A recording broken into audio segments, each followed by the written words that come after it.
All right, Project Genotype fans, I'm pretty sure yesterday, right, we made it to our birthday. Look, oh, this must be his birthday because I can tell, look, down here you can see that's the umbilical cord. It's still attached to the placenta. They're gonna like snip it and tie it off and then it'll have a belly button. But that's what it looked like before you have a belly button. That's pretty cool. And I wonder why he's crying. Probably because the womb was like 98.6 degrees and then he was just dumped into a room where it was 30 degrees colder than anything he's ever experienced in his life. That would be shocking enough to make you cry.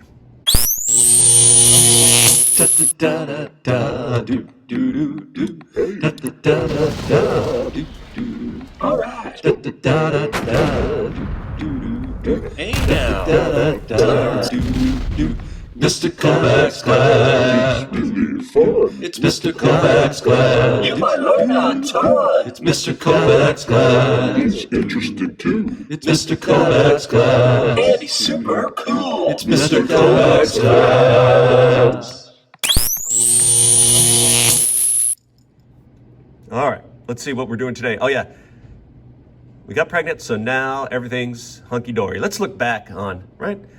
Once you give birth, your life is easy. But boy, when you got pregnant, first of all, the question was, how did you know? Because when you first got pregnant, you wouldn't have this large belly, okay? And so I think I've talked about this. Women would know that they were pregnant, or egg makers would know if they were pregnant.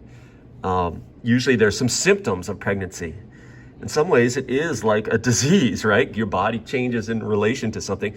The good thing is we know there's a cure for it, and that's birth, right? But yeah, usually the number one symptom is you're expecting to have your menstrual period and you don't. Because once you get pregnant, your ovaries shut down. So you don't make any more eggs until the pregnancy is over, all right? Yeah, let's see what else we got. Anyway, there's lots of, but just because you're pregnant, right, doesn't mean it's going to be successful. There are a lot of things that go into making sure you grow a baby that is, we call successful, one that becomes a baby, all right? First of all, it is hard on mom's body. I don't really know personally because I never had a baby, but just thinking about things like when that, especially as the uterus gets into the third trimester, things that you would just take for granted, like the fact that that baby in the uterus is grown so big, it's taking up space and smushes your digestive system out of the way. Lots of women will have experience heartburn, reflux and that kind of thing because their stomach is getting squished. Or here's the bladder down here. Their bladder feels like it fills up faster, so they have to go to the bathroom more often. It's not like it is. It's just because the baby's squishing it, there's less room to fill it up. You know what I mean? So. Yeah, I mean, there's your small intestine and your colon and all of that stuff is getting squished. So I imagine it's pretty uncomfortable, especially in the last trimester, the last 3 months. And right near birthday, man, you're ready, I'm assuming. Again, when women give birth, they call it labor, probably because it's a lot of work. And I don't know about you, but I don't remember my birthday. But most people's mothers remember that day. And they remember exactly how long it took to push you out.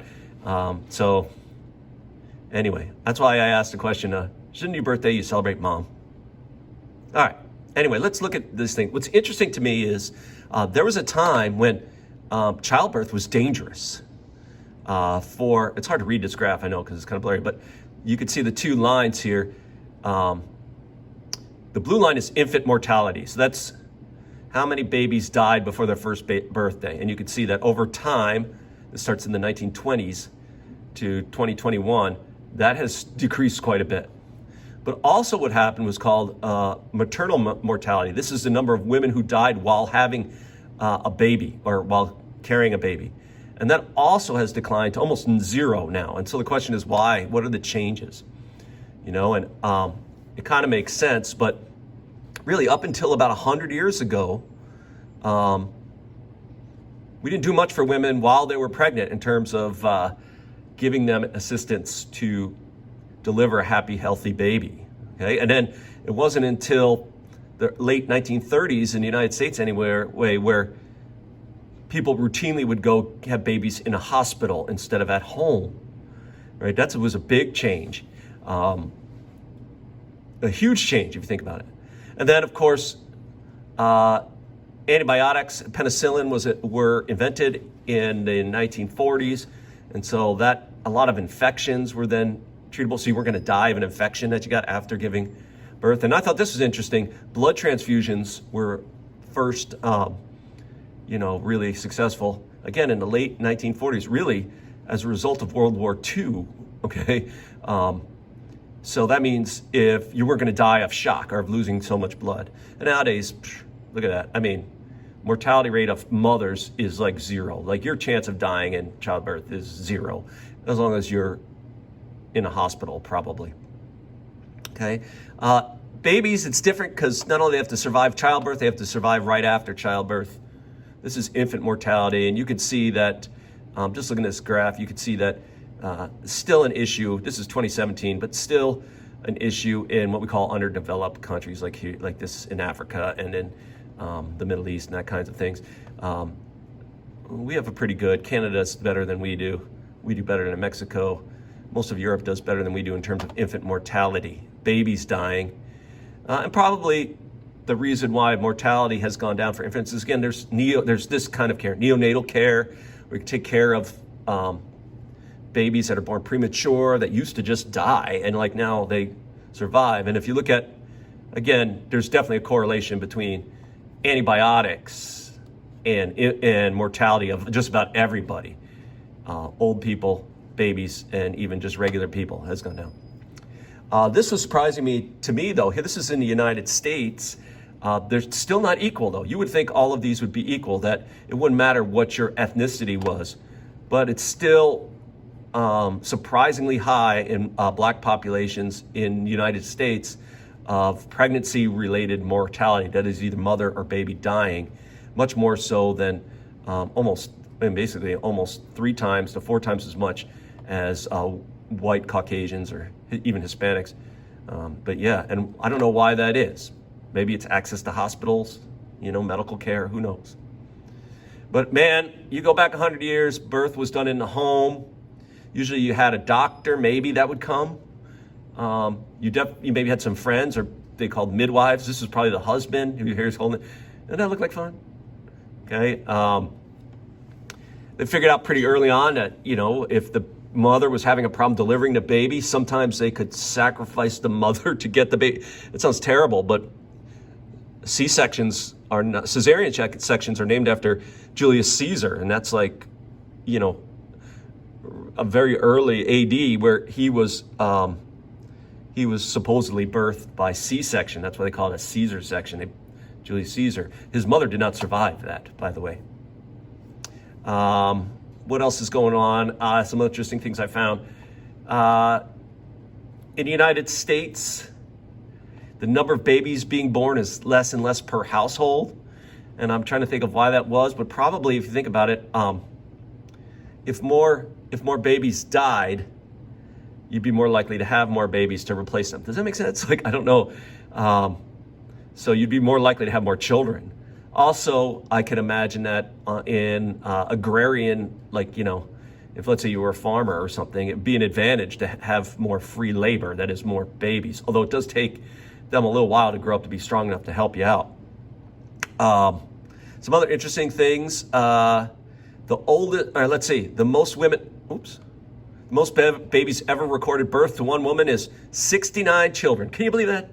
She had 69 babies. This is, I like it, the wife of Fedor Vasilyev. They don't even give her name, Mrs. Vasilyev.